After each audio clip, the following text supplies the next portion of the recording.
ఓ ఊరు నుంచి ఇంకో ఊరికి పోతుంటే నడిమిట్లా వాగులు వంకలు వస్తుంటాయి. అవి వీటి మీదకెళ్ళి బ్రిడ్జిలు కట్టిస్తుంటాయి సర్కార్లు. అది సుత మాకు తొవ్వ సౌలత్ జయ్యూరి సార్లని ఆఫీసుల చుట్టూ తిరగంగా నిధులు శాంక్షన్ చేసి పనులు చాలు చేస్తే ఏండకెండ్లు సాగుతూనే ఉంటాయి పనులు. సర్కార్లు మారుతుంటాయి కానీ పని అయితే కాదు. కానీ ఓ తాన బ్రిడ్జి చెప్పున రెడైందుల్లా, కానీ కట్టింది సర్కార్ కాదు.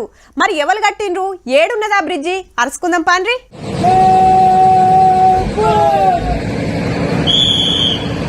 పనితనం అంటే గిదబ్బా. చూస్తుండగానే బ్రిడ్జి కట్టి పడేసిండ్రు మన జవాన్లు. 72 గంటలు అంటే 3 రోజులలో 70 అడుగుల పొడుగు బ్రిడ్జి తయారైందంటే సుడురిగా. అగో పెద్ద పెద్ద క్రేన్లతోటి తెచ్చిన ఇనుప తంబాలను అందరూ గుడి ఎట్లా కూకుండా పెడుతున్నారో. సిక్కిం రాష్ట్రంలో ఆనలు దంచుతుండే వరకు బ్రిడ్జి గూలి పబ్లిక్ కు తిప్పలైతాంది.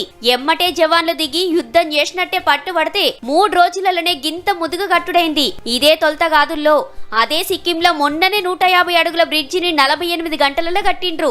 అట్లని అత్రపుత్ర గట్టరుల్లో బందవస్తుకుంటాయి. బార్డర్లో ఉండి దేశాన్ని కాపాడుడే కాదు, ఆపత ఎక్కడుంటే అక్కడ ఆర్మీ ఉంటదని మల్లోపారి ఎరక చేసిన మన జవాన్లకు సెల్యూట్ కొట్టాల్సిందే.